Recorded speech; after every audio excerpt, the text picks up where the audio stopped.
अगर आपको pen use करने हैं तो जो लिख रहे हो वो पेन अच्छी लगते हैं, और किसी को गिफ्ट करने हो तो कौन से पेन करोगे? ये वाला गिफ्ट कर दो, इसे कौन से करोगे? जैसे कौन से ब्रांडेड पेन से? पार्कर, पियरे गार्डन, किसी को गिफ्ट करना होगा तो हम वही करेंगे। क्यों करेंगे? वैल्यू जिसको भी दोगे वो कहेगा तुमसे दूसरा तो पेन। इसी तरह मिठाई हमें अच्छी लगेगी तो हम तो कहीं से भी खा लेते हैं, मगर किसी को गिफ्ट करनी होगी तो हल्दीराम, बीकानेर, हम उस पे चलते हैं। क्यों? उनकी ब्रांड है। So goodwill is the value of the reputation of the firm. जो फर्नीचर होता है, मशीनरी होती है, व्हीकल होते हैं, वो तो ऐसे हमारे होते ही होते हैं।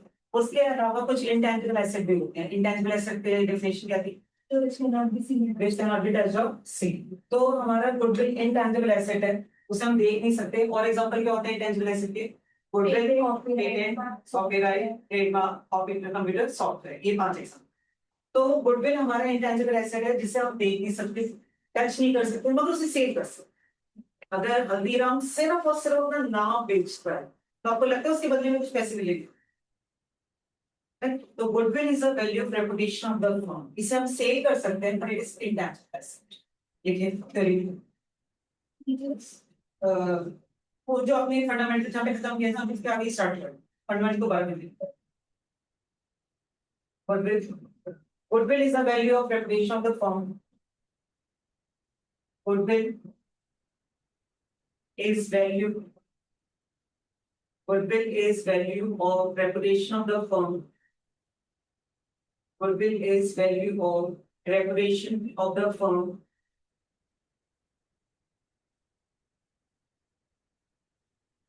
नेक्स्ट लाइन बोल्ड लेटर्स में लिखना और रेड पेन से अंडरलाइन करना। नॉर्मली इसमें से और स्टार मार्क भी कर लेना। जनरली इसमें से बात ना करो। दूसरा स्टेटमेंट में से goodwill it is intangible asset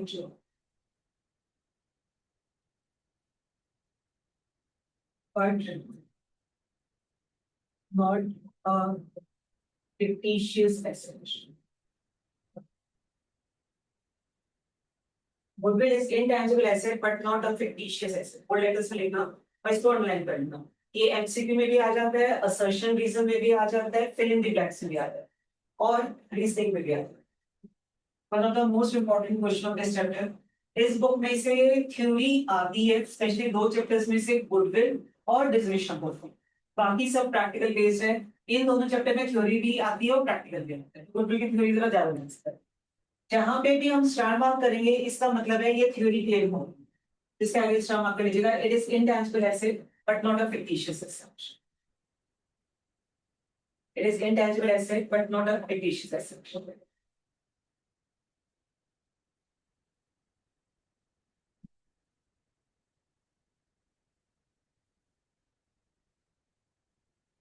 नया चैप्टर स्टार्ट किया हमने गुडविल, जहां पे हमने थ्योरी फंडामेंटली खत्म की थी, उसी आगे फिर करना।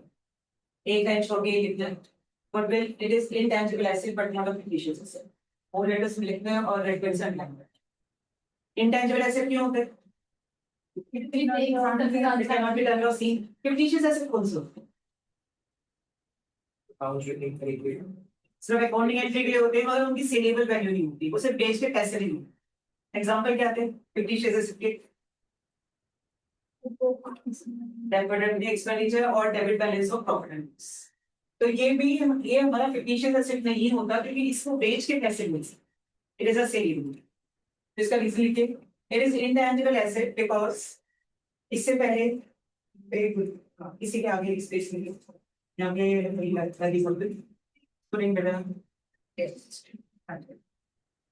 एक लाइन छोड़ो, सेकंड लाइन से लिखिए। एक लाइन से डेफिनेशन पे लिखनी क्या तो लेट बोल से लेकिन उसके बाद लिखना है इट 6 पेजेस छोड़ने। दैट्स कौन से हमारे पेजेस छोड़ने तो बीच से याद आई हमें wow. It is intangible asset but not a fictitious asset. It is intangible asset because it cannot be touched or seen. छोटी 7 सिंगल पेजेस छोड़ने, 7 सिंगल पेजेस छोड़ने। It is intangible asset because it cannot be touched or seen. It is intangible asset because it cannot be touched or seen.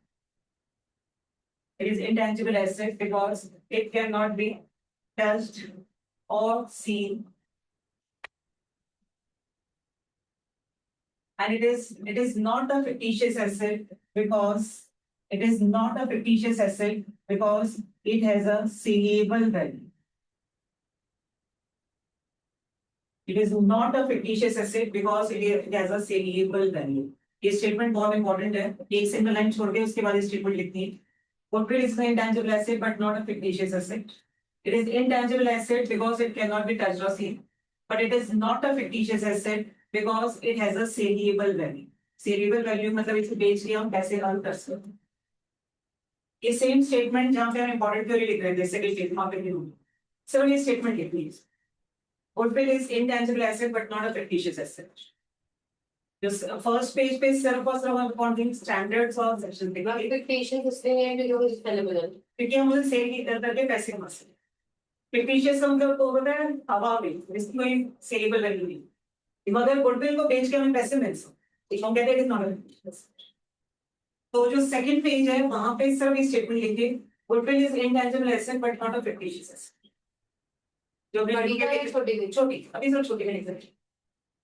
Second page पे Goodwill is intangible asset but not a fictitious asset. ये statement बहुत important है. MCQ assertion reason fill in the blanks कुछ भी हो सकता है इसमें.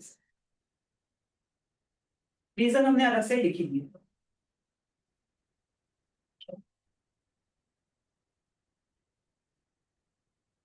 फर्स्ट पेज पे एक पॉइंट लिख लो बस उसे एक्सप्लेन मैं बाद में करूंगी. जो फर्स्ट पेज है accounting standard 26 only purchase goodwill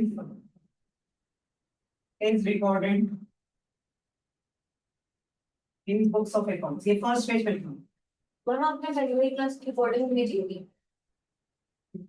वो भेजना एक बार भेज देते ना. बेस होगी मगर जो आज हम कर रहे हैं वो उससे रिलेटेड नहीं है. बिल्कुल नहीं. ठीक है. मैं तक भेज दो एक बार खत्म करो. Accounting standard 26 only purchase goodwill is recorded in the books of accounts. ये बिल्कुल पहले पेज पे लिखेंगे.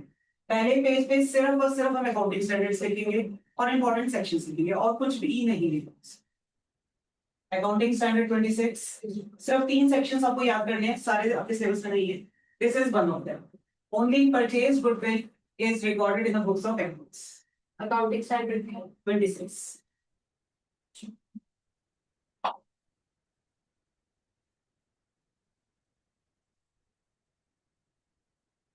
Goodwill होती है intangible asset is value of reputation of the firm. हम कहते हैं इसकी गुडविल तो बहुत अच्छी है, तो उसकी रेपुटेशन बहुत अच्छी है, उसकी ब्रांड वैल्यू बहुत है.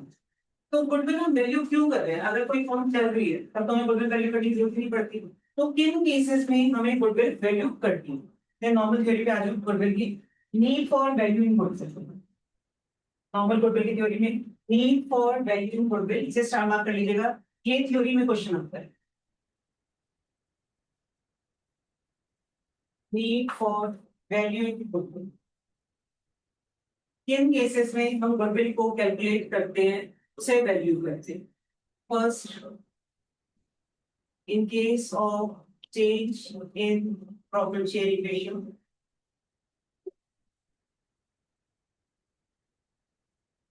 Second,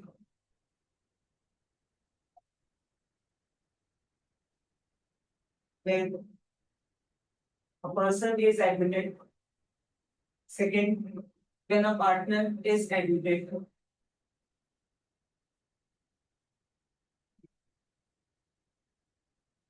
Third, when a partner retires or dies. आप कैसे लिखते हैं? आप एक्सप्लेनेशन लिखो. इसी में एक्सप्लेनेशन लिखो. ये से क्वेश्चन भी ऐसे आता है एग्जैक्टली आपको कौन से लिखूं. When there is change in profit sharing ratio, when a partner is admitted, when a partner retires or dies. Fourth, the firm is sold. The firm is sold. Fourth, the firm is sold. Fifth, when the firm is converted into a company, when a firm is converted into a company, when a firm is converted into a company, next, two or more firms amalgamate, which means merge, mix. A, B, C तीन अलग अलग firms हैं, तीनों mix होके एक नई firm बन जाती है। रिटायर्स और डाइस चला जा रहा है। एमलगमेट, एमलगमेशन एक अलग चैप्टर होता है। 12th के बाद आप जो भी करोगे उसमें नया चैप्टर होता है एमलगमेशन। एमलगमेशन का मतलब होता है मिक्स होना, मर्जर होना।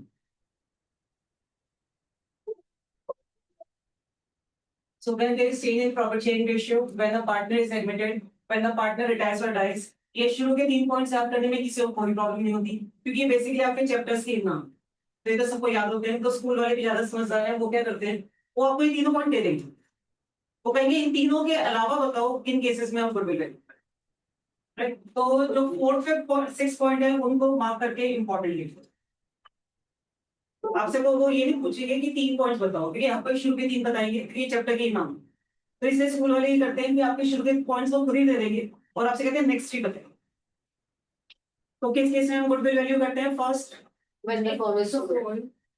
स्टार्टिंग से करते हैं। सबसे पहला change in profit sharing ratio, second when a partner partner is admitted, third partner retires or dies, fourth firm is converted into a company, and firms merge or mix और amalgamate।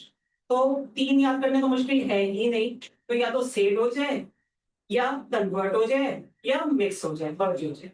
एक बार बिना देखे मुझे पॉइंट्स बताइए किस case में हम goodwill value करते हैं? पहला profit sharing ratio, second partner is admitted, third dies, fourth firm is sold, fifth converted into a company, sixth merge और amalgamate। या अगर कभी ये वर्ड भूल भी जाओ तो 2 or more firms mix to form a new firm, ये आपका क्लियर इंपॉर्टेंट है। स्टार मार्क कर लीजिएगा, स्पेशली लास्ट के जो 3 पॉइंट्स है उनका ग्रुप बना के लिख लीजिएगा, इंपॉर्टेंट। ये टॉपिक सिर्फ इतना सही है, इसकी एक्सप्लेनेशन कुछ नहीं। ये क्वेश्चन डायरेक्टली ऐसे ही आता है, explain any 3 points when there is a need for value goodwill. Next, factors affecting the value of goodwill. Factors affecting the value of goodwill, इसका भी स्टार मार्क कर लीजिएगा, ये थ्योरी क्वेश्चन में आता है। फैक्टर्स अफेक्टिंग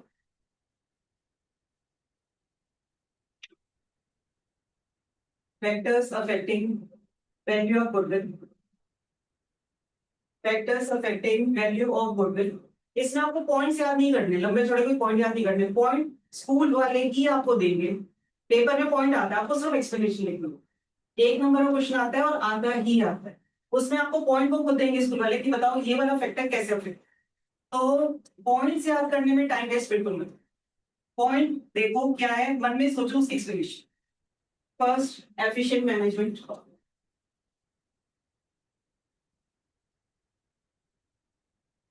एफिशिएंट मैनेजमेंट, इसमें आपको सिर्फ फर्स्ट पॉइंट पकड़ना है, उसके बाद की एक्सप्लेनेशन सब पॉइंट्स में सेव्ड। आपको सिर्फ ये बताना है कि इस फैक्टर की वजह से गुडविल ज्यादा कैसे होगा।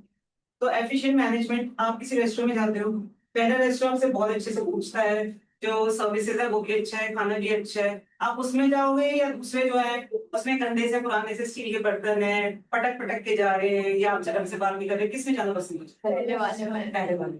आप जाओगे, आपका एक्सपीरियंस अच्छा, आप दोबारा जाओगे, दूसरों को भी रिकमेंड करोगे, उससे क्या फायदा होगा उसको? पहले सेल्स बढ़ेगी, सेल्स से रेवेन्यू बढ़ेगा, रेवेन्यू बढ़ेगा तो प्रॉफिट बढ़ेगा, प्रॉफिट बढ़ेगा तो गुडविल। तो लास्ट के 3 पॉइंट्स हर उसमें सेम है कि इसकी वजह से रेवेन्यू बढ़ेगा, रेवेन्यू की वजह से प्रॉफिट बढ़ेगा, प्रॉफिट की वजह से गुडविल बढ़ेगा। सिर्फ पहला point explain. So efficient management, if there is efficient management, so customer will be satisfied, customer satisfaction होगा तो हाई रेवेन्यू होगा, हाई रेवेन्यू होगा तो हाई प्रॉफिट होगा, और ज्यादा प्रॉफिट होगा तो ज्यादा गुडविल होगा। आपका जो क्वेश्चन आता है पेपर में एग्जैक्टली इस टाइप से आएगा, explain how efficient management affects the value of good. तो आपको सिर्फ ये एक लाइन में एक्सप्लेन करना। सेकंड,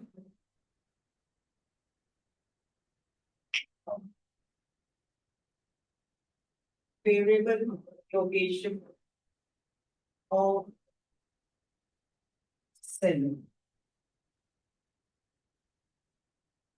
वो स्टेशनरी की दुकान है, एक तो आपकी बिल्डिंग के नीचे ही है, एक 2 किलोमीटर आगे है। आपको एक पेन खरीदना है, किसके पास करना? नीचे वाली जगह। क्योंकि इसकी लोकेशन अच्छी है।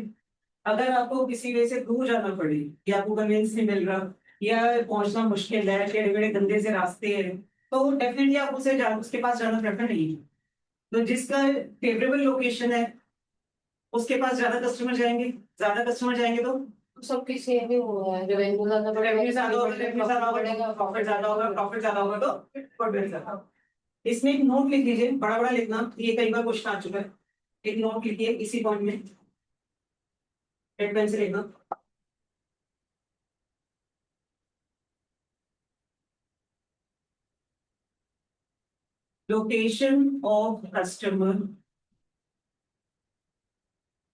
Location of customer do not affect the value of good. Location of customer do not affect the value of good. Location of customer do not affect the value of good. मतलब लेकिन अगर 2 kilometre वाले से दूर अगर उसके पास में customer है तो उनके लिए तो सेलर की बात करें ना, सेलर हमारे पास होना चाहिए। हमारा लोग भी तो सेलर है। सेलर से, इसलिए मैंने यहाँ पे सेलर डिफाइन किया है और मेरा कस्टमर की लोकेशन से फर्क नहीं पड़ता। ये जनरली हर स्कूल में एमसीक्यू में आता है कि गुडविल के कौन कौन से फैक्टर्स अफेक्ट करते हैं। उसमें ये भी होता है लोकेशन ऑफ कस्टमर, सबको लोकेशन तो याद रह जाता है, बायर और कस्टमर याद नहीं रहता। तो इसलिए इंपॉर्टेंट है कि कस्टमर की लोकेशन से कोई फर्क नहीं पड़ता, सेलर की लोकेशन से बहुत फर्क पड़ता है। Third, favourable contracts. क्या फेवरेबल कॉन्ट्रैक्ट्स,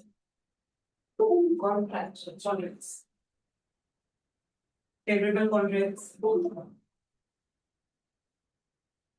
अगर किसी ने कॉन्ट्रैक्ट साइन कर रखा है, मान लीजिए किसी फर्नीचर का काम है, उसे कॉन्ट्रैक्ट साइन कर रखा है जिसकी वजह से उसके पास अनइंटरप्टेड सप्लाई ऑफ वाटर, तो उसकी प्रोडक्शन रुकेगी नहीं। प्रोडक्शन नहीं रुकेगी तो सेल भी नहीं रुकेगी, सेल नहीं रुकेगी तो रेवेन्यू ज्यादा होगा, प्रॉफिट ज्यादा होगा।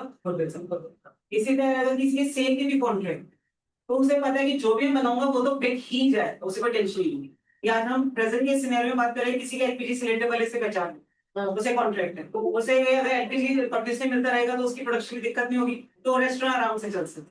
बाकी सबने आपने अगर आपको पता होगा कि सबने प्रोडक्शन कम कर दी है या कहीं तो बंद हो गए, तो जिसके कॉन्ट्रैक्ट बने होंगे कि हमें तो सिलेंडर मिल ही जाए, या मान लीजिए वो उस पे बना रहे इंडक्शन में फॉर एनी रीजन, तो उस केस में उसकी प्रोडक्शन नहीं होगी, उसका काम चलता रहेगा, ज्यादा प्रॉफिट होगा ज्यादा।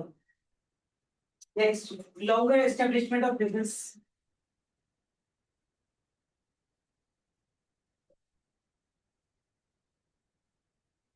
longer establishment of business।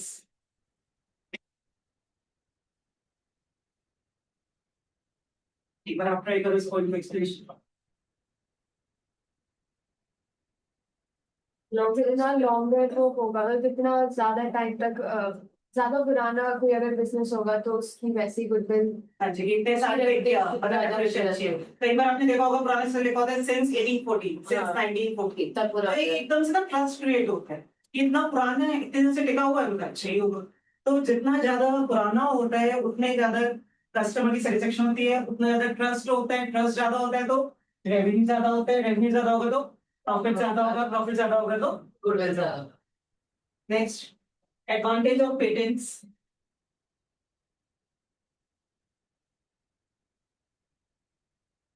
प्रश्न पानी की बंदी।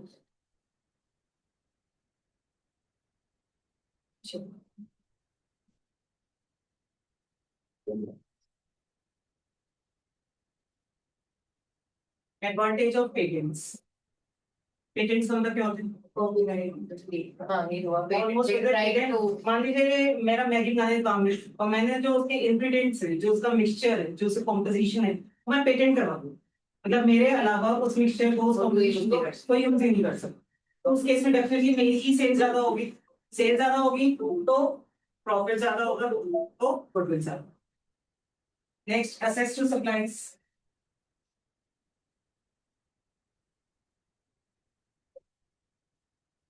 ये टॉपिक बहुत इंपॉर्टेंट है, मगर सिर्फ एक नंबर का आता है और पॉइंट आपको गिवन होगा, आपको सिर्फ एक्सप्लेन करना है। एक बार ट्राई करो, access to supplies. Raw material का उससे ज्यादा होगा तो किसी ज्यादा होगा। अगर किसी की ज्वेलरी, किसी का काजू अकाउंट में उसने कॉन्ट्रैक्ट्स बना रखे हैं access to raw material Africa में या उड़ीसा में, कहीं पे भी जहाँ पे रॉ मटेरियल मिल रहा है, तो उसकी प्रोडक्शन अनइंटरप्टेड चलती रहेगी। प्रोडक्शन अच्छी होगी तो सेल अच्छी होगी, प्रॉफिट ज्यादा होगा, गुडविल ज्यादा। एंड क्वालिटी बताइए, ट्राई करो। क्वालिटी जिसकी ज्यादा अच्छी हो, क्वालिटी अच्छी है, ज्यादा अच्छा, कस्टमर की सेटिस्फेक्शन है, उससे बढ़े। सेल्स है, मोर प्रॉफिट है, मोर गुडविल। मार्केट सिचुएशन, इसे स्टार मार्क कर लीजिएगा, ये इंपॉर्टेंट है, डिफरेंट भी है, इंपॉर्टेंट भी है। Market situation,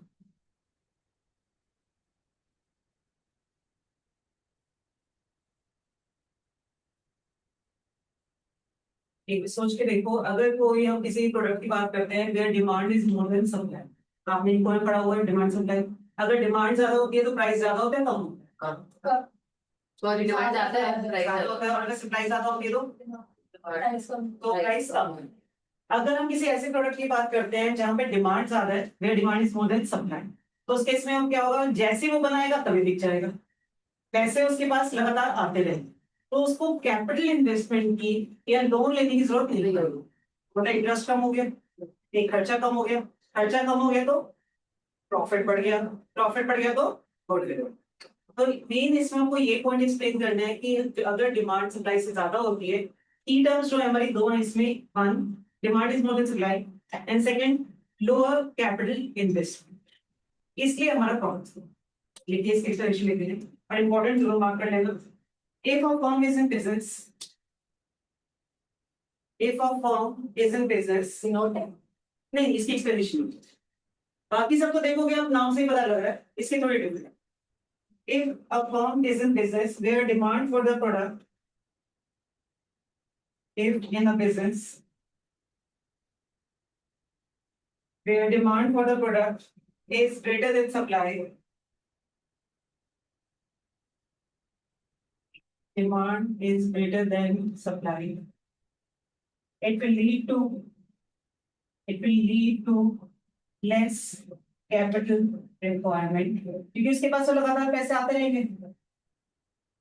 It will lead to less capital requirement, which means higher profit, more good.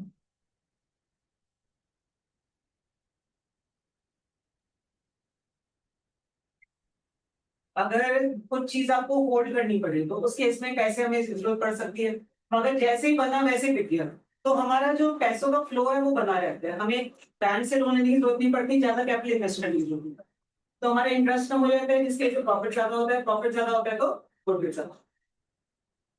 Next, risk associated with business, इसको भी स्टार मार्क, तीन इंपॉर्टेंट है सबसे ज्यादा इसमें। सेकंड ये है रिस्क एसोसिएटेड विद बिजनेस। आपने बीएससी में क्या पढ़ा था, ज्यादा रिस्क होता है तो ज्यादा प्रॉफिट होते हैं, या कम रिस्क होता है तो ज्यादा प्रॉफिट? ज्यादा रिस्क, इसमें उल्टा चले, इसमें हम कहते हैं अगर कम रिस्की प्रोडक्ट है, मतलब जैसे ही वो बनाएगा वैसे ही बिक जाएगा, रिस्की नहीं है, कि इसे डाउट नहीं है कि टिकेगा या नहीं टिकेगा, रिस्की नहीं, तो जैसे ही बनाएगा वैसे ही बिक जाएगा, तो उस केस में हमारा प्रॉफिट ज्यादा, उसको हम कॉन्ट्रीब्यूट करते हैं। ठीक है, if the risk associated to the business, if the risk associated with the business are lesser than normal, if the risk associated with the business are lesser than normal, the risky है ही नहीं, जो भी बना रहा है वो बिक ही रहा है, are lesser than normal, business will have higher value of goodwill, business will have higher value of goodwill, ज्यादा होती है, रिस्क का पैसा ज्यादा होगा। रिश्ता जितना मैं तो ज्यादा वैल्यूएबल है। हाँ इसका मतलब हम बिजनेस फिलहाल हाई वैल्यू ऑफ गुडविल। इसका अगर रेपुटेशन वाइज देखोगे तो तुम्हें पता है इसमें रिस्क नहीं है, तो तुम्हें कम मिलेगा, ज्यादा बढ़ जाएगी। नेचर ऑफ बिजनेस, इसको भी स्टार मार्क कर लीजिएगा। ये दोनों 8 और 10 पॉइंट बिल्कुल सेम है। मार्केट सिचुएशन में क्या था, एक बार बिना देखे बताओ, मार्केट सिचुएशन में क्या पढ़ा था हमने? कि अगर एक प्रोडक्ट की बिना पढ़े, अगर demand is more than supply then lower capital requirement so higher profit. इसमें भी सेम पॉइंट्स अलग अलग है, एक्सप्लेनेशन बिल्कुल सेम। इसमें दोबारा लिखिए point 10 nature of business. If ये मत लिखना प्लीज, सेम मैसेज पूरा दोबारा लिखना है। Where demand is greater than supply, less capital requirement, higher profit, more good. ये तीनों पॉइंट सबसे मतलब इन तीनों के मिला के चांसेस 90% है कि इन तीनों में से कोई एक होंगे। आपने क्या लिखा है, लेस कैपिटल इन्वेस्टमेंट। हाँ रिक्वायरमेंट, तो इन्वेस्टमेंट भी लिख सकते हैं, रिक्वायरमेंट भी लिख सकते हैं। क्वेश्चन जरूर आता है इसमें से, आपके लिए तक तो जरूरी आता है। आता सिर्फ एक नंबर का है और वही आता है कि पॉइंट दे देंगे और आपको एक्सप्लेन करना होगा। और मैक्सिमम चांस है कि इन तीनों में से कोई एक होगा। 11th पास्ट परफॉर्मेंस, एक बार ट्राई करिए पास्ट परफॉर्मेंस। बहुत अच्छा है तो ऑब्वियसली लोग चाहेंगे और दूसरों को भी रिकमेंड करेंगे और खुद भी रिपीट करेंगे, उसकी वजह से ज्यादा सेल्स होगी, ज्यादा प्रॉफिट होगा ज्यादा। एक बार सारे पॉइंट्स देख लीजिए, किसी पॉइंट में डाउट हो मैं एक्सप्लेन कर देती हूँ। बिजनेस में ऐसा नहीं होता। उस बिजनेस का नेचर क्या है, क्या बना रहे हैं। मैम पास्ट में रेफरेंस पास्ट परफॉर्मेंस का मतलब है कि अगर आप इस रेस्टोरेंट में खाने गए और आपको बहुत अच्छा लगा तो आप रिपीट भी करोगे, दूसरों को रिकमेंड भी करोगे। मैम क्वालिटी आप कैसे बता सकते हैं? क्वालिटी हाँ, हाँ तो past performance sorry nature of business में ये कैसे हुआ कि लेस कैपिटल पर इसलिए demand is greater than supply, इससे रिलेटेड। अगर डिमांड ज्यादा है तो कॉन्टिन्यूसली हमारी सेल होती जा रही है, तो हमें ज्यादा पैसों की जरूरत नहीं पड़ेगी, पैसे मेरे हाथ में ही होंगे, किसी लोन नहीं लेना पड़ेगा, तो इंटरेस्ट कम होगा तो प्रॉफिट ज्यादा हो जाएगा। आपने कुछ पूछा? कम क्वालिटी क्वालिटी अगेन सेम है, पास्ट परफॉर्मेंस है, क्वालिटी रिलेट कर सकते हो। अगर किसी प्रोडक्ट की क्वालिटी बहुत अच्छी है, आपने पेन लिया, पेन चलाने में बहुत अच्छे है, तो अगेन आप उसे रिपीट करोगे, फ्रेंड को भी कहोगे देख कितना अच्छा है, एक बार ट्राई को कर, तो उसकी वजह से सेल्स बढ़ी। हम नेचर ऑफ बिजनेस और मार्केट सिचुएशन में डिफरेंस क्या हो कुछ नहीं, नाम से सीख पॉइंट अलग अलग है, कोई इसमें से कुछ भी आ सकता है। हाँ जी, जितना हमने लिखा है जल्दी से देखिए, कोई डाउट हो तो पूछो। तो यही है डाउट। चलिए नेक्स्ट, टाइप ऑफ गुडविल। इस तरह हम समझने के प्ले कर रहे हैं, इंपॉर्टेंट ज्यादा नहीं है। टाइप ऑफ गुडविल मतलब इंपॉर्टेंट नहीं, नाम पता होने चाहिए, ऐसे जिसमें से क्वेश्चन नहीं है। ठीक है।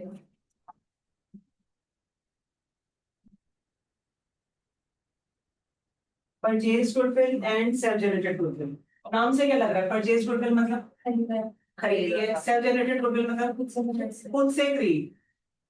जैसे हल्दीराम है, हल्दीराम ने इतने साल काम करके अपना नाम खुद बनाए, that is self generated goodwill. मगर आज मैं हल्दीराम का नाम खरीद लेती हूँ, मैं कोई स्वीट शॉप स्टार्ट करती हूँ और हल्दीराम का ब्रांड वैल्यू खरीद लेती हूँ, सब नाम खरीद लेती हूँ, it will be purchase. Purchase goodwill मतलब पैसे, मनी और मनी वर्थ देके हम नाम को खरीद रहे हैं, उसे कहते हैं परचेज गुडविल। और अगर हम खुद अपनी मेहनत से अपना नाम डेवलप करते हैं, that is called self generated. Definition लिखिए, purchase goodwill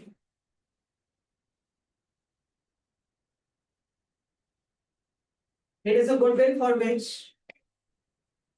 it is a goodwill for which consideration is paid,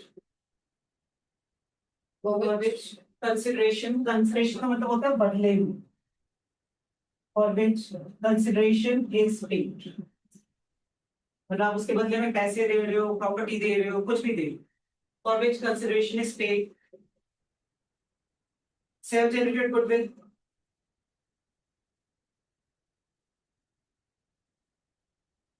it is a goodwill for which consideration is not paid. It is a goodwill for which consideration is not paid.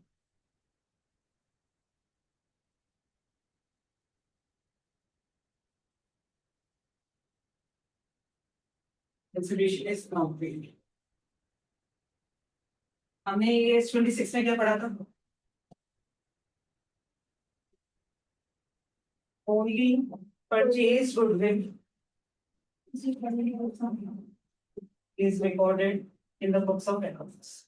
मैं ये भी उससे important आगे में वो हम लिख चुके हैं और नहीं उसमें लिखा था हमने अकाउंटिंग स्टैंडर्ड से ठीक है तो सफिशिएंट है इसमें दोबारा लिख लो नॉर्मल मैथ से लिख लो नीचे AS 26 only purchase goodwill is recorded in the books of accounts जो हमारी सेल्फ जनरेटेड होती है उसको हम बुक्स में रिकॉर्ड नहीं कर सकते अगर आपने खरीदी है किसी को पैसे दिए तो उसके बदले में जितने पैसे दिए हम उस वैल्यू पे अपनी बुक्स में रिकॉर्ड करें only purchase goodwill is recorded in the books of accounts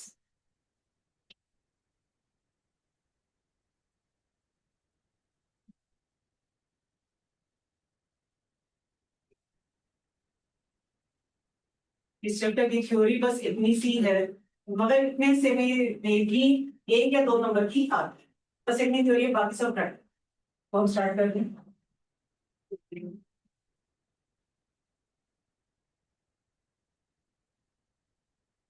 हम सबको छोटे नोटबुक में लिखना है हाँ अभी ये फॉर्मूले हम उसमें लिख रहे हैं फिर क्वेश्चन भी start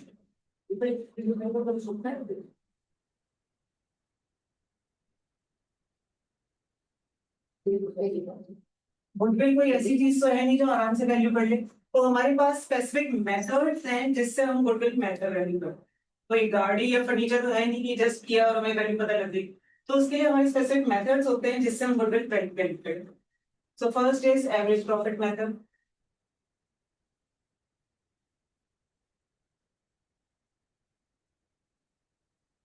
super profit method super profit capitalization method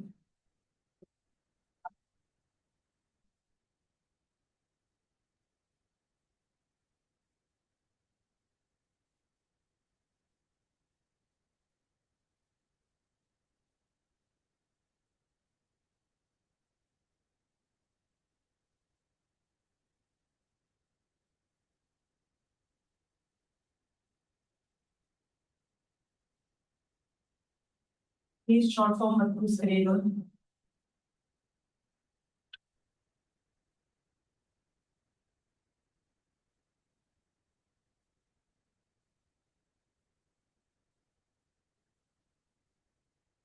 average profit method के भी 2 मेथड्स होते हैं सिंपल एवरेज प्रॉफिट मेथड ये आपकी पूरी बुक का सबसे इजी चैप्टर है सबसे छोटा और सबसे इजी चैप्टर है बुक स्कोरिंग है हाँ कितने मार्क्स आते हैं मतलब रूटीन में अप्रोक्सीमेटली 5 मार्क्स आएगा फेरली में भी अप्रोक्सीमेटली 5 मार्क्स आएगा उसके बाद ये बाकी के चैप्टर्स में इंक्लूड हो जाता है अलग से क्वेश्चन तो बोर्ड वैल्यू हाँ मतलब जो एडमिशन में के आगे चैप्टर्स के क्वेश्चन है उसमें एक पार्ट ऑफ क्वेश्चन हो गया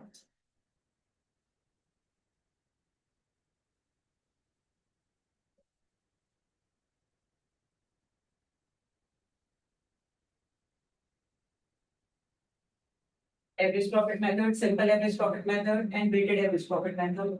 Second method is super profit method. Third is capitalization method. Capitalization method के 2 तरीके होते हैं capitalization of average profit and capitalization of super. ये पांचों methods में basically सीखनी है.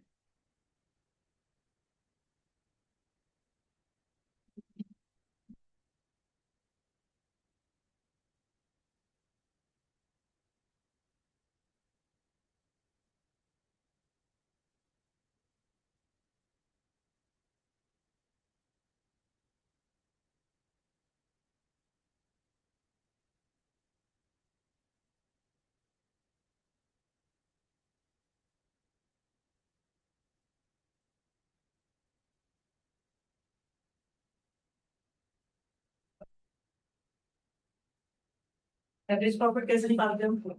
Stats आपने पढ़ा हुआ है. टोटल किया और जितनी चीजों को टोटल किया उसमें से डिवाइड करके ये भी ऑलमोस्ट हुई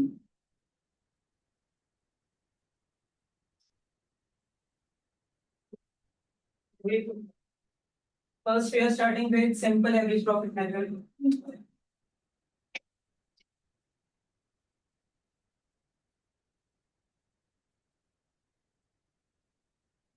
First step is calculate total. हाँ जी, छोटी कॉपी में लिख दें. Calculate total normal business profit.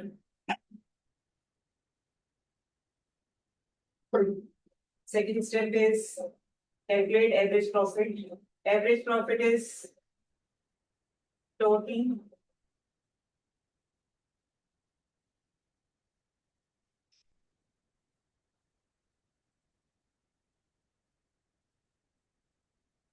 number of years. Average हम ऐसे निकालते हैं जितने सालों का प्रॉफिट ऐड किए है उसमें जितने उसको उससे डिवाइड कर देते हैं. अगर आपके 4 सालों का प्रॉफिट टोटल करना है और 5 सालों का गिवन है तो कौन सा इग्नोर करोगे, सबसे दूर वाला सबसे पास वाला. रिपीट करें क्वेश्चन. अगर आपको 4 सालों का टोटल प्रॉफिट लेना है और 5 सालों का गिवन है तो सबसे पास वाला इग्नोर करोगे या सबसे दूर वाला इग्नोर करोगे. दूर वाला, क्योंकि हम कहते हैं सबसे रिलेवेंट वही है. तो अगर ज्यादा सालों का प्रॉफिट गिवन हो तो हमेशा जो सबसे दूर वाला है उसको ignore. Calculate total normal business profit. इधर ही डिस्टेंस है. Third, goodwill is equal to average profit into number of years purchase.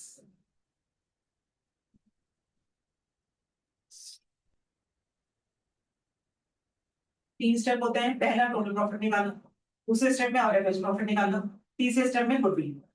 Average profit number of years purchase. इसका मतलब होता है अभी हम डेफिनेशन भी करेंगे इसकी कि अगर मैं हल्दीराम का नाम खरीद रही हूँ तो उसके प्रेजेंट प्रॉफिट तक पहुंचने में मुझे कितने साल लग जाएंगे. That is called number of years purchase.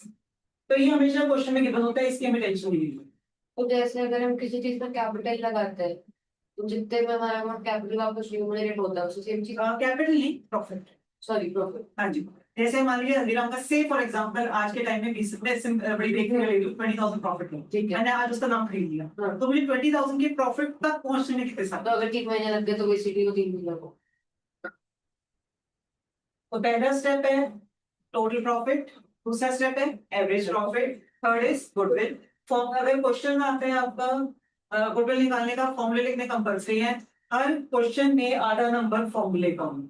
अगर आपने एवरेज प्रॉफिट का फॉर्मूला नहीं लिखा, गुडविल का फॉर्मूला लिखा, आपके मार्क्स कटते चले जाएंगे बेशक आप आंसर नहीं लिख सकते. तो फॉर्मूले लिखने ही है. बस एक पार्ट थ्योरी को हम और लिखने फिर प्रैक्टिकल क्वेश्चन करें. लिखिए heading calculation of normal total profit.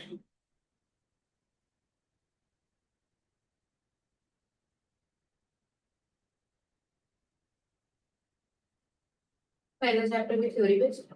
नहीं वो तो रेगुलर प्रैक्टिकल में सबसे मुश्किल चैप्टर है. वही डिस्कस किया. नहीं अभी वो दोबारा करेंगे. तो करेंगे वो दोबारा करेंगे. हाँ जी. हाँ बिल्कुल. Normal total business profit. Calculation of normal business profit.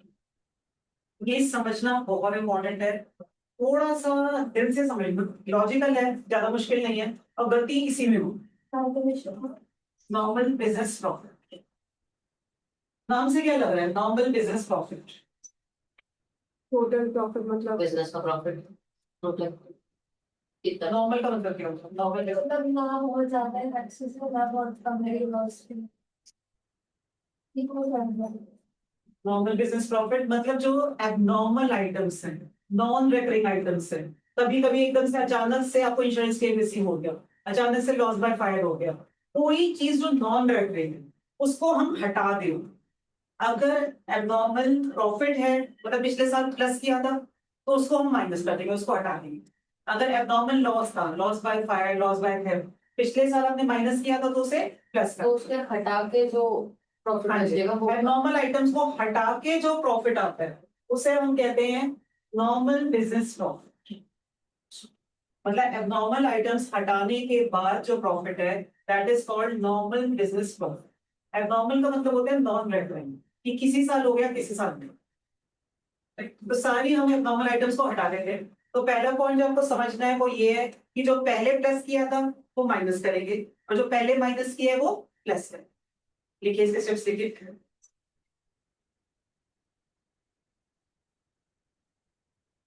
Profit और loss,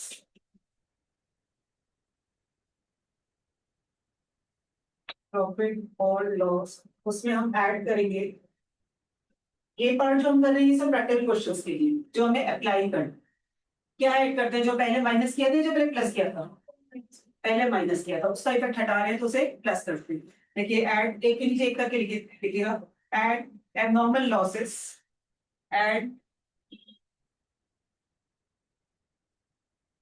abnormal losses. Abnormal losses का मतलब होता है लॉस बाय फायर। ये तो जहां भी एबनॉर्मल लॉस का वर्ड आए तो मतलब loss by fire, loss by fire, क्योंकि ये हर साल तो हो नहीं रहा, कभी कभार सालों में एक बार होते हैं। So this is abnormal loss. पहले हमने माइनस किया था तो इसे प्लस कर।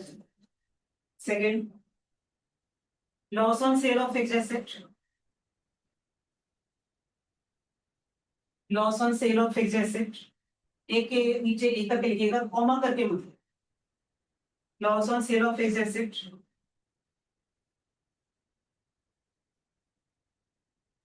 Over valuation of opening stock, over valuation of opening stock और under valuation of closing stock. Over valuation of opening stock और under valuation of closing stock. ये बात सुनो, over valuation of opening stock और under valuation of closing stock. Fourth, non recurring expense, under valuation of closing stock. Opening stock क्या होता है, जो हमारा स्टार्टिंग में जो स्टार्टिंग में होता है, और क्लोजिंग स्टॉक जो हमारे एंड में जो साल के आखिरी में होता है। नॉन रिकरिंग एक्सपेंसेस मतलब क्वेश्चन में कोई भी गिवन है कि एक्सपेंस फ्यूचर में नहीं होने। नॉन रिकरिंग एक्सपेंस ऐड कर, हाँ जी उठाते नहीं थे। हटा रहे हैं ना, तो पहले आपने माइनस किया था हाँ। तो प्लस कर रहे हैं। Last, capital expenditure charge as revenue expenditure. Capital expenditure, capital expenditure charge as revenue expenditure, ये पॉइंट सबसे ज्यादा परेशान करता है। Capital expenditure charge as revenue expenditure. For example, इसी के साथ ब्रैकेट में, for example purchase of machinery, purchase of machinery wrongly treated as purchase of goods, purchase of machinery wrongly treated as purchase of goods। purchase of goods हम कहाँ दिखाते हैं final accounts में, क्या ट्रेडिंग अकाउंट में debit side में, और purchase of machinery कहाँ दिखाते हैं एसेट साइड बैलेंस शीट। तो गलती से आपने मशीनरी खरीदी थी, गलती से आपने उसे परचेज ऑफ गुड मार दिया। Treating capital expenditure as revenue expenditure. अब इसमें से लेस करेंगे हम, ये सब ऐड करेंगे, देन लेस, इनको भी एक के नीचे एक करके लिखिएगा, less abnormal, less profit on sale of fixed asset, profit on sale of fixed asset अरे उस चीज का लेस। अभी तक हमने ऐड करने वाली आइटम्स लिखी थी, अब इसमें हम लिख रहे हैं क्या क्या लेस कर, ये बता आपको बता दो। Less profit on sale of fixed asset, पहले हमने प्लस किया था, माइनस करेंगे profit on sale of fixed asset. Second, insurance claim receipt, ये हमारा एबनॉर्मल गेन है। इंश्योरेंस क्लेम रिसीट हर साल तो होता नहीं, कभी कभार सालों में होता है। जो लॉस बाय फायर होता है दैट इज एबनॉर्मल लॉस, और insurance claim receipt is abnormal gain. Third, over valuation of closing stock, अब हमने उल्टा कर दिया, over valuation of closing stock और under valuation of opening stock. Over valuation of closing stock और under valuation of opening stock.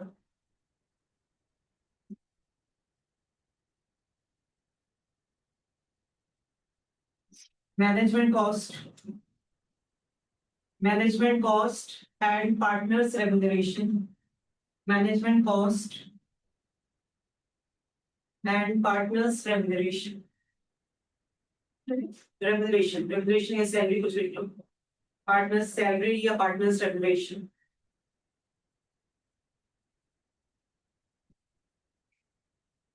Revenue expenditure treated as capital expenditure. Revenue expenditure. Revenue expenditure treated as capital expenditure. Revenue expenditure treated as capital expenditure. मतलब आपका purchase of goods था वो आपने गलती से purchase of building ले ली और last को बोल्ड लेटर्स में लिखकर अंडरलाइन कर देना interest on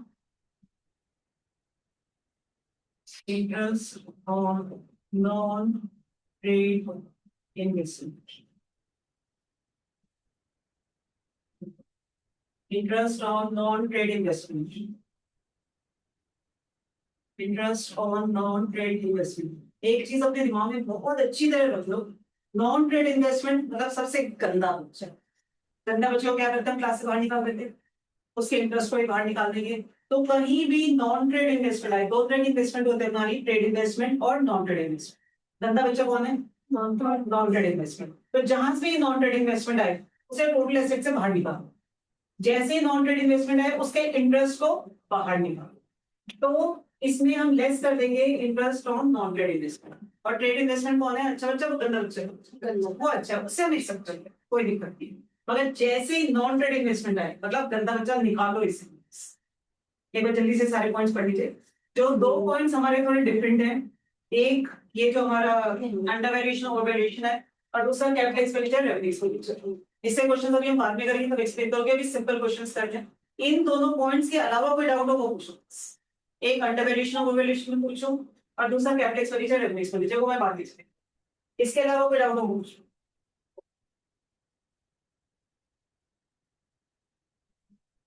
non trade investment क्या है नॉन ट्रेड इन्वेस्टमेंट ही होगा इसका नाम नहीं है कुछ अलग से लिखा होता है अगर सिर्फ इन्वेस्टमेंट गिवन हो तो हम उसे नॉन ट्रेड इन्वेस्टमेंट मानते हैं या क्वेश्चन में गिवन होगा कि ट्रेड इन्वेस्टमेंट या नॉन ट्रेड उसके टाइप नहीं मैम नॉर्मल बिजनेस प्रॉफिट को कैलकुलेट करने के लिए हम प्रॉफिट लॉस को या इन सब चीजों को प्लस माइनस करें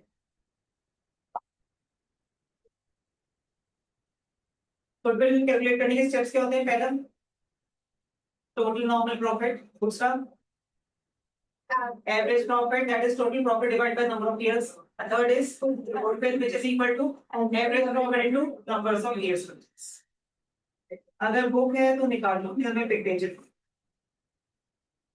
पेज 2.35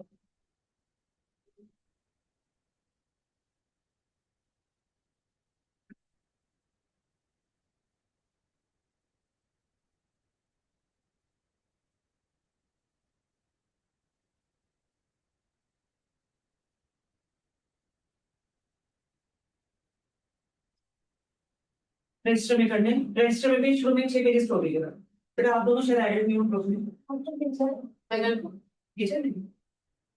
मैंने ऐड कर दूं हाँ बस भेजो मैं देखना चेक आई किसी पास नहीं आया नहीं मेरे पे आ गया एक्सरसाइज हाँ जी मैम आपसे पुराने वाली में लिख दिया मैं 25 चेक करो सब हाँ ये पुराना वाला ही है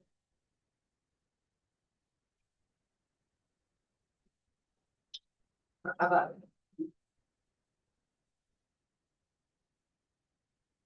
वो कितना ऐड करूं हम 4 to 5 है आप दोनों बाद में चलो तो नंबर आ ही जाएगा बस सेव कर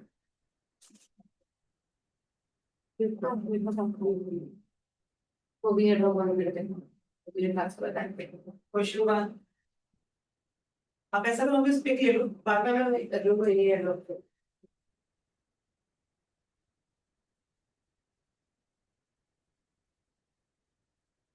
ऐड होगा क्लास में होगा बोल देगा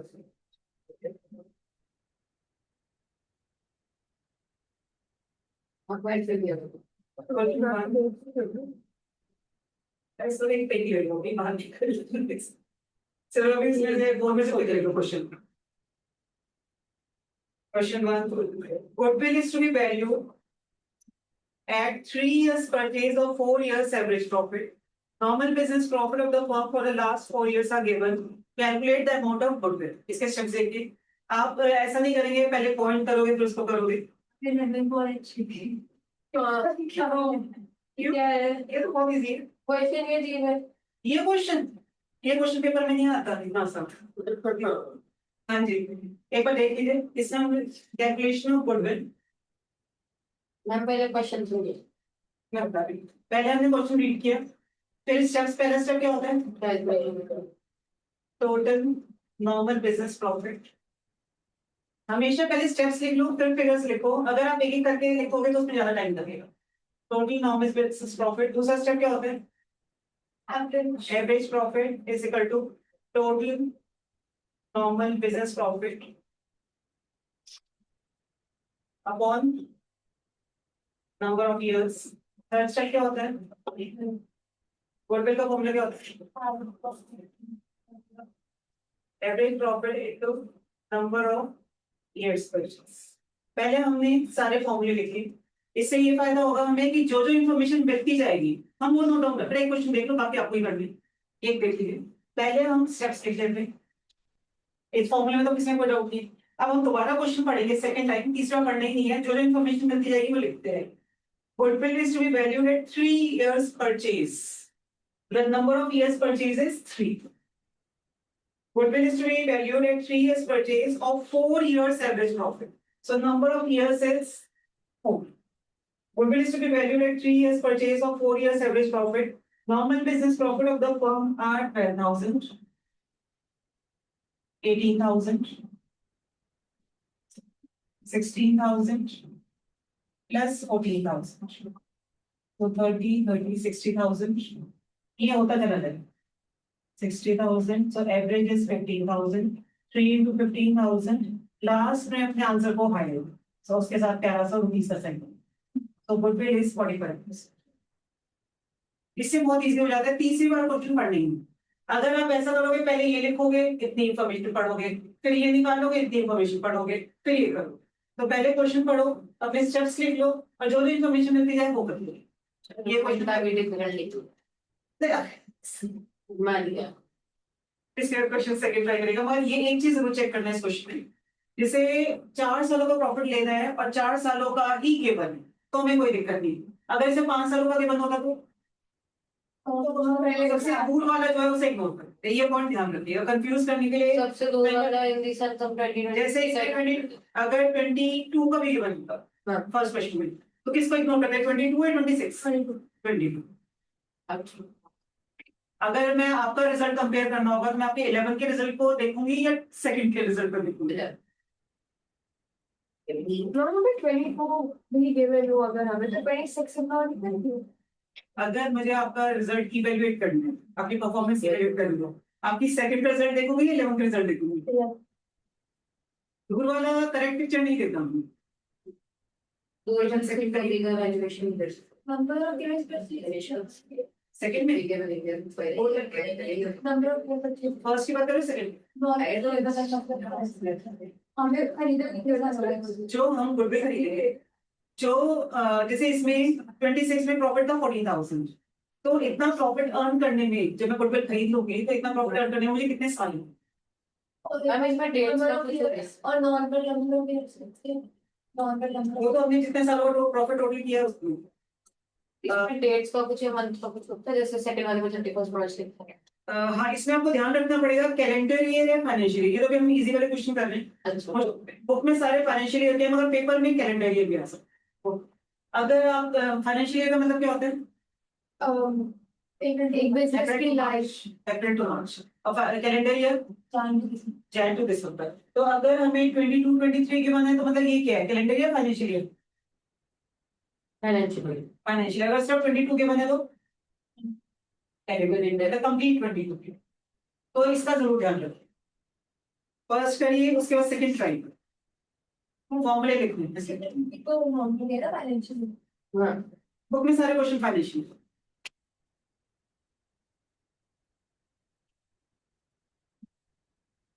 पहले क्वेश्चन रीड करो, फिर सारे फॉर्मूले लिखो, फिर इकट्ठी दूसरे बार क्वेश्चन पढ़ो, करते चले जाओ, जो जो इन्फॉर्मेशन मिलती है वो लिखते जाओ। तीसरी बार क्वेश्चन नहीं पढ़ना। उससे कंफ्यूजन होती है। और फॉर्मूले के अलग से आधा नंबर होता है, तो अगर नहीं लिखोगे वो कट जाएंगे। ये मत सोचना कि सिर्फ फिगर्स हम लिखो, फॉर्मूले के 500।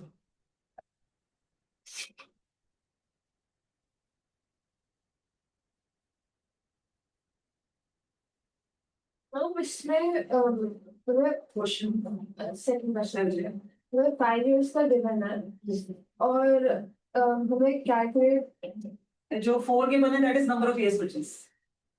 Phone number of yours purchase है। हाँ जी, क्वेश्चन लैंग्वेज देखो ना, calculate goodwill of firm on the base of 4 years purchase.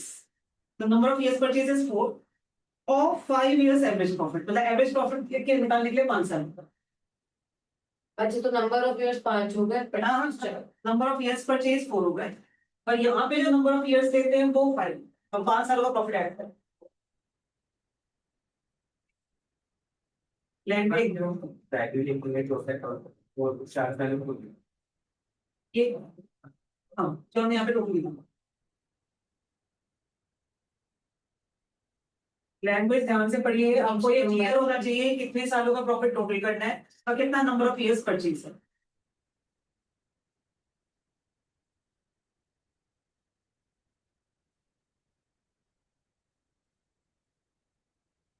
करने रफ में प्रैक्टिस कर रहे हो तो फॉर्मूले लिखने ही लिखूं, आदत कोई डालो।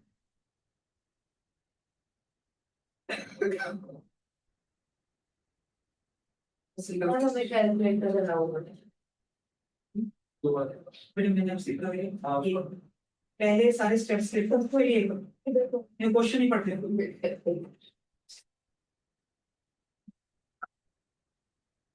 हाँ सेकंड क्वेश्चन में एवरेज प्रॉफिट निकालने के लिए नंबर ऑफ इयर्स में 5 दोगे कह रहे हैं ना, calculate goodwill of the firm on the base of 4 years purchase और 5 years एवरेज प्रॉफिट।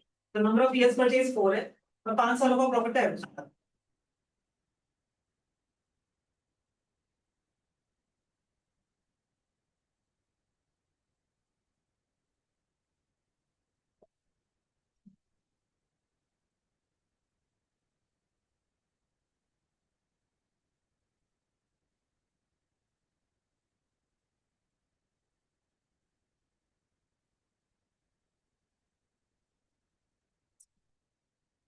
प्रॉफिट है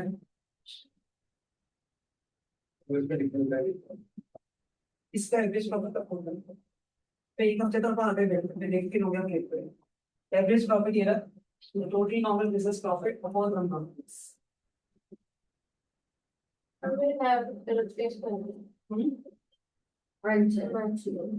आपका टोटल प्रॉफिट हो जाएगा 4 lakh plus 398 plus 450 plus 445 plus 5 lakh. तो अब उसको छोड़ना नहीं था। नहीं 5 सालों का चाहिए, 5 सालों का ही मैंने यार क्या गिनती करती हूँ मैंने एक पढ़ा उन्होंने एग्जांपल दिया था कि अगर 1 साल का और के बनूं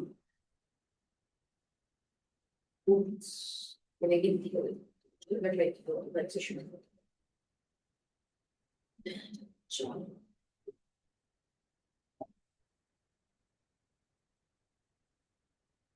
क्वेश्चन 3 ये सेकंड हो गए थर्ड को वन स्टार मार्क करो, कोई इंपॉर्टेंट ज्यादा नहीं है बस थोड़ा सा डिफरेंट है।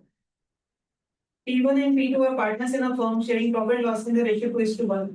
They admit P3 into partnership for 1/4 share on first April. For this purpose, goodwill is to be valued at 4 times the average annual profit of previous 4 or 5 years, whichever is higher. The agreed profit for goodwill holders for the past 5 years is given. मुझे चाहिए number of years purchase कितना है। Question फिर से पढ़ो ध्यान से, number of years purchase कितना है। 5 years 4 और 5 For the purpose, goodwill is to be valued at 4 times the average annual profit. So number of years 80 into 4 जो भी आपका एवरेज प्रॉफिट आएगा इनको करेंगे नंबर ऑफ इयर्स परचेजेस। तो इसमें हम 2 केसेस गिवन है। पहला when 4 years profit is given, question में हमें वो कह रहा है कि आपको एवरेज प्रॉफिट निकालना है या 4 साल का या 5 साल, जिसका एवरेज प्रॉफिट ज्यादा आए आपको उससे गुडविल। तो हमें दोनों को कैलकुलेट करना है। एक बार लैंग्वेज फिर से देखते हैं। P1 P2 are partners. For this purpose, goodwill is to be valued at 4 times the average annual profit, means number of years purchase is 4 of the previous 4 or 5 years, whichever is वो 4 और 5 को दोनों में निकाले जो higher होगा उसका average profit है। हाँ, उस एवरेज प्रॉफिट से गुडविल का।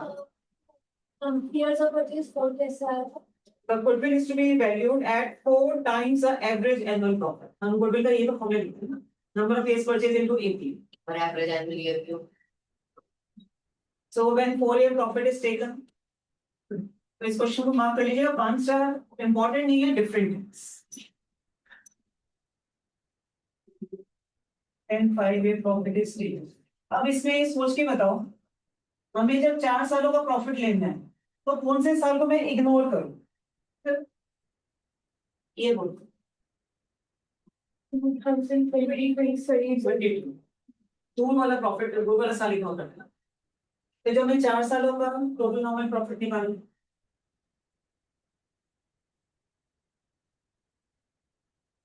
तो इसमें 4 सालों का अगर मैं लेना है 15,500 प्लस 10,000 प्लस 16,000 प्लस 15,000, और इसमें जब लोग हैं टोटल नॉर्मल प्रॉफिट, इसमें 5 साल का लेंगे 14,000 plus 15,500 plus 10,000 plus 16,000 plus 15,000।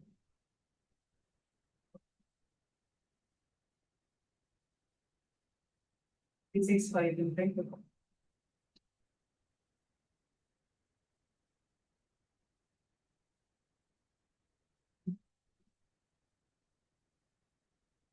Average profit का फॉर्मूला क्या होता है? Total normal profit upon number of years. तो इसमें मैं निकालूंगी 56,500 डिवाइड बाय 4, और इसमें निकालूंगी 70,500 डिवाइड बाय 5।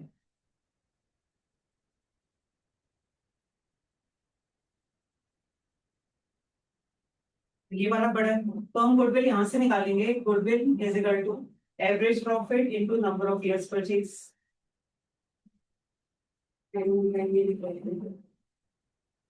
14,125 into 4.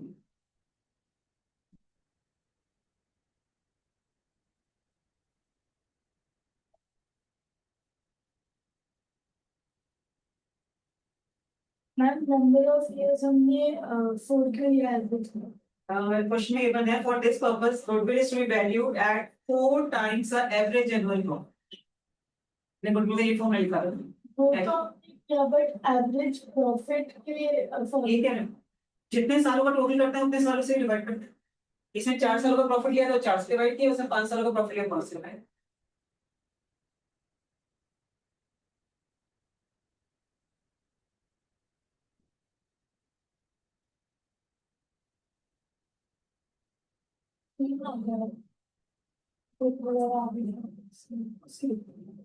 चांस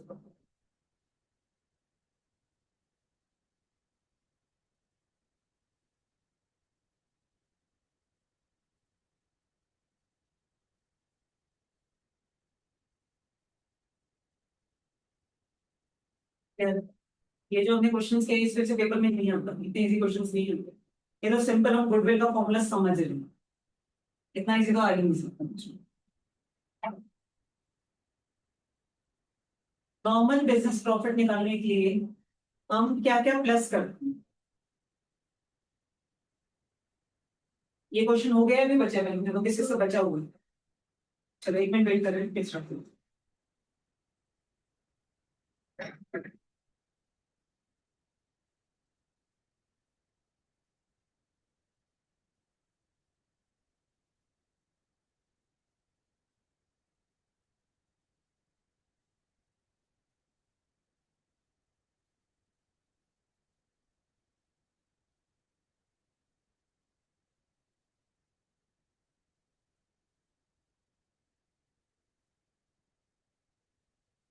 ये नॉर्मल बिजनेस प्रॉफिट निकालने के लिए क्या क्या चीजें हम ऐड करते हैं? नॉर्मल लॉस कोई भी लॉस जो हमने पहले माइनस किया था उसे प्लस कर देते हैं, और जो चीजें पहले प्लस की थी जो नहीं करनी चाहिए थी वो माइनस। तो क्वेश्चन 4,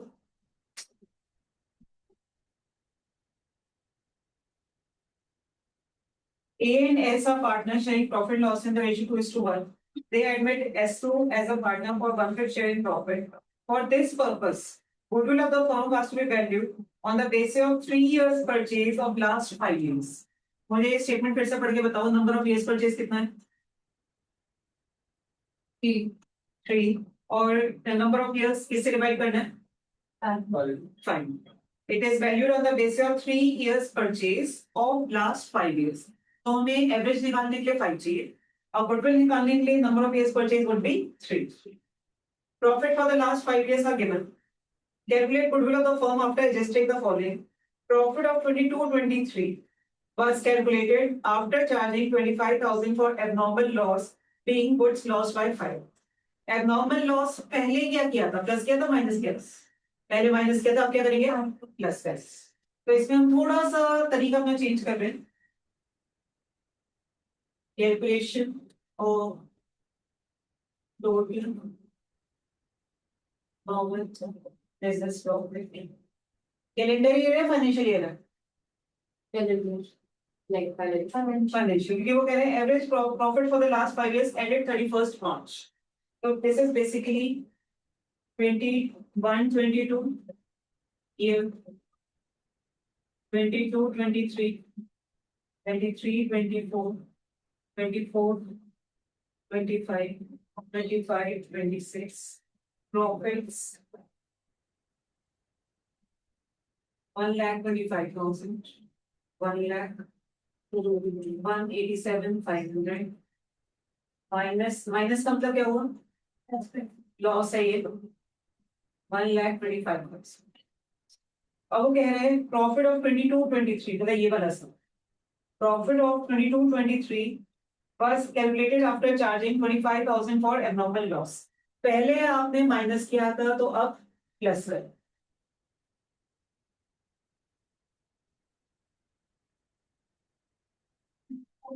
प्लस नहीं, ये तो मैंने नॉर्मल बिजनेस प्रॉफिट निकाला. मैम पहले माइनस किया था मतलब हमारा नॉर्मल लॉस, जब हम प्रॉफिट लॉस अकाउंट बनाते हैं, जो प्रॉफिट निकालने के लिए लॉस को हम प्लस करते हैं, माइनस करते हैं. तो आपका ये नॉर्मल लॉस है, पहले माइनस किया था.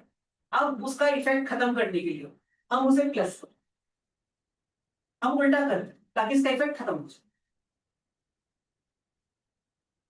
निकालिए टोटल प्रॉफिट.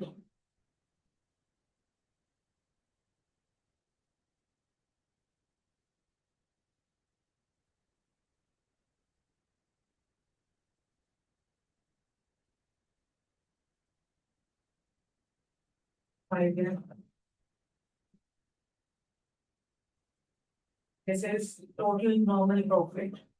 Next time क्या होता है? Average Average profit, that is total normal profit upon number of years. इससे डिवाइड करूं मैं, डिवाइड बाय 5. 5 फिगर्स को ऐड किए. गुडविल का फॉर्मूला क्या होता है? Into number of years purchase. Number of years purchase कितना है इसमें? 3. तो 3 into 1 lakh.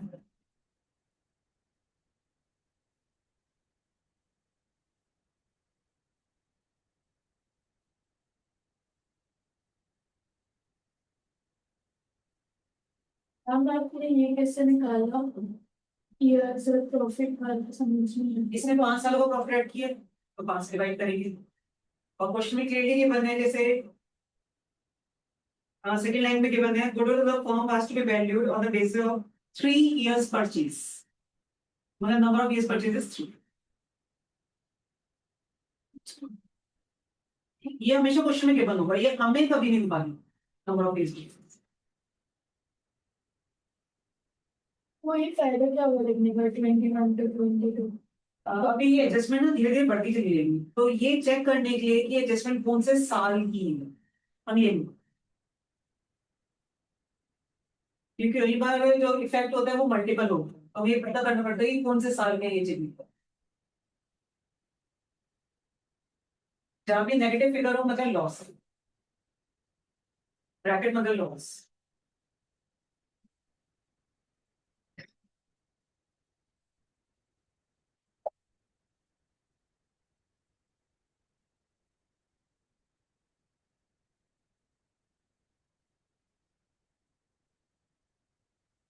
इनका हो गया, वो क्वेश्चन 5 स्टार्ट करिए। क्वेश्चन 5 में सिर्फ आपको प्रॉफिट में एडजस्टमेंट या प्लस माइनस तक करना है, इतना एक और डिस्कस करेंगे। पहले आराम से ये क्वेश्चन करो, और प्लीज क्वेश्चन सिर्फ कॉपी मत करना, उससे कोई फायदा नहीं होगा। आराम से खुद करो, फिर क्वेश्चन 5 करो, उसमें आपको सिर्फ प्लस माइनस तक करना है। और पूरी 12 एग्जाम क्वेश्चंस, और अगर उसमें आपने कोई छुट्टी नहीं मारी और रेगुलरली कर लिया तो उनसे ज्यादा इसी क्वेश्चन आपको एक्स्ट्रा होमवर्क नहीं होगी, बस जो हम क्लास में करेंगे वो घर जाकर कर सकते।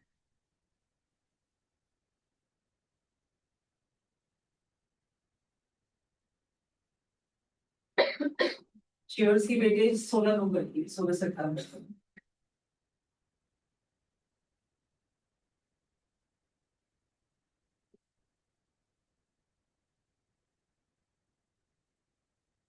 ध्यान से करिएगा, एक बार ये प्लस माइनस समझ में आ गया, बहुत इजी है।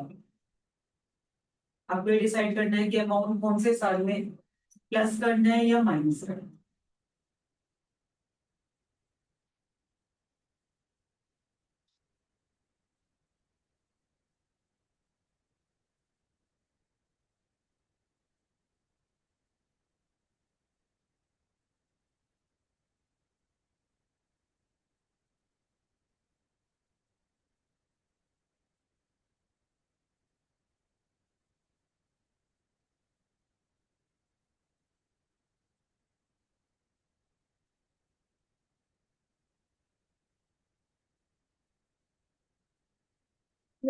फॉर्मूला स्टार्ट कर दिया है तो उसको माइनस करना लॉस आपने पहले क्या किया था, माइनस या प्लस? प्लस लॉस तो माइनस होता है। इसमें लिखा है आफ्टर चार्जिंग आफ्टर चार्जिंग मतलब आप लॉस को ऑलरेडी माइनस कर चुके हो, तो अब क्या करेंगे? प्लस। और अगर इंक्लूडेड है इंक्लूडेड है तभी हम करेंगे, अगर जो नहीं होता तो मतलब आपने कुछ प्लस माइनस किया ही नहीं तो आप हम कुछ रिवर्ट के नहीं करते।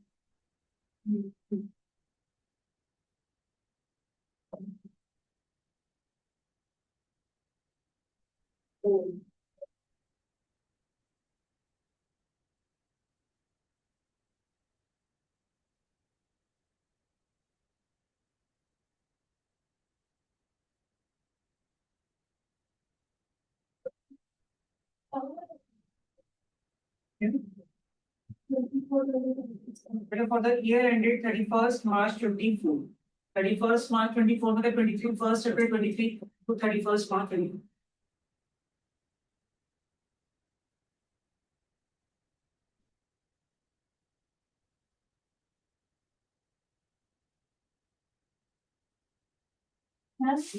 एडजस्टमेंट्स अभी आप करोगे तो मैं तो सर क्वेश्चन लिखूंगा। तो आगे ये चीज क्या है,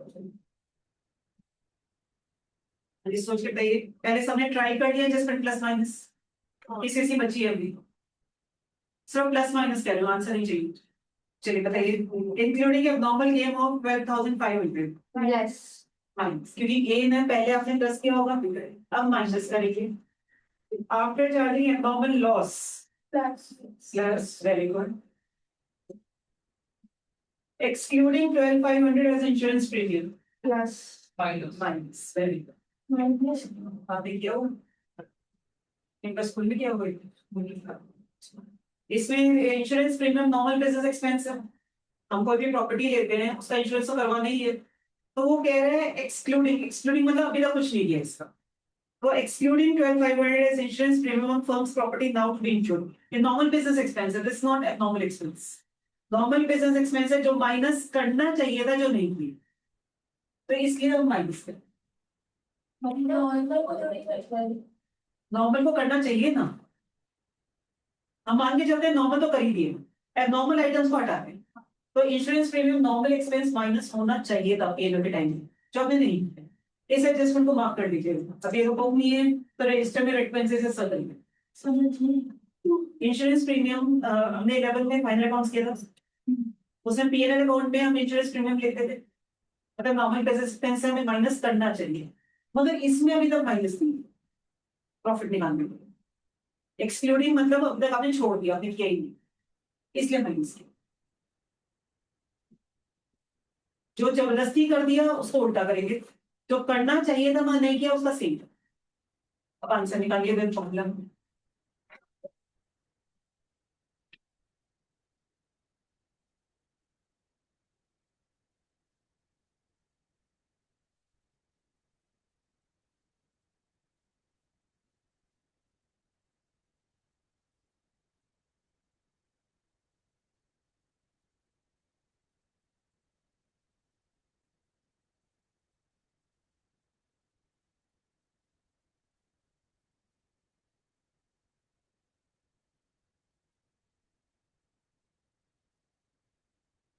नंबर ऑफ ईयर्स परचेज कितना है?